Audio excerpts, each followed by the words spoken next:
আচ্ছা সুমন, একটা জিনিস বলতে পারবি যে ভারতবর্ষ মেনলি কোন তিনটা টপিকের উপরে মানে একটা বছর কেটে যায়? ধর এরকম তিনটা টপিক বল দেখি, যে খুব মেন টপিক ভারতবর্ষের। সেটা তো আমি বলতে পারবো না।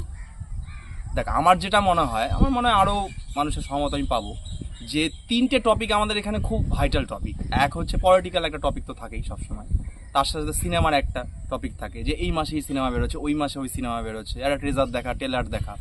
আর একটা টপিক হচ্ছে ক্রিকেট। 2 বছর পর পর T20 আসে, 1 বছর পর পর IPL আসে, 4 বছর পর পর ইয়ে আসে।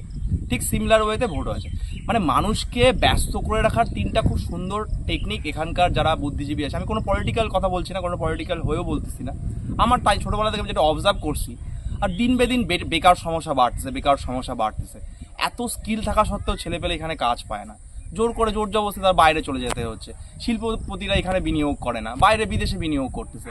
দেশীয় শিল্পের উপর যে বিনিয়োগটা, আমার মনে হয় এটা এখানে খুব ইম্পর্টেন্ট একটা থিম।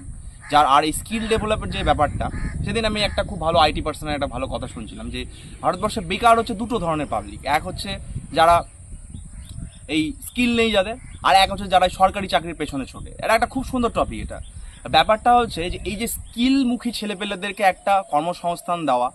এবার এই টপিকের বাইরেও যে আদার্স টপিক আছে, সায়েন্স আছে, আরও জিনিস আছে, সাহিত্য আছে, সেগুলো নিয়ে আলোচনা করা। এই জিনিসগুলো থেকে স্কোপ করে ধীরে ধীরে ছেলেপেলে কামাই ইয়ে করা, যেটা বিদেশে করে, যে প্রতিটা জিনিসে প্রায়োরিটি দেওয়া ইয়ে দেওয়া। আমার মনে হয় জিনিসটা দরকার। আমি একটা ইয়াং জেনারেশনকে মেসেজ দিতে চাই যে তোমরা স্কিল ডেভেলপ করো। চাকরি বাকরি হবে, ঠিক আছে, সব হবে। চাকরি মানে চাকর বৃত্তি তো আমরা জানি একটা কথা। তো কারো আন্ডারে গিয়ে তোমাকে কাজ করতে হবে, স্কিল নিয়েই কাজ করতে হবে। তো স্কিল নিয়ে কাজ করো, আর বাড়িতে একটা ছোটো ল্যাপটপ টাইপের তৈরি করো, যেখানে নিজেদের স্কিল ডেভেলপ করো, সেগুলো প্রজেক্ট তৈরি করো, প্রজেক্ট বিক্রি করো। দরকার বলে বিদেশে বিক্রি করো, দেশে মানুষকে দেখাও যে না, বিদেশেও কিনতে পারে। এইভাবে দেশের মানুষের ধীরে ধীরে হোপ তৈরি হবে, নতুন কোম্পানি বিল্ড হবে, এখানকার কাঁচামালগুলো এখানেই কাজে লাগবে।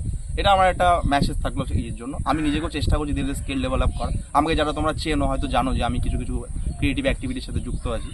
আমি চাইবো তোমরাও এইভাবে ধীরে ধীরে যুক্ত হও, ধীরে ধীরে এগিয়ে আসো। আমরা আছি তোমাদের পাশে।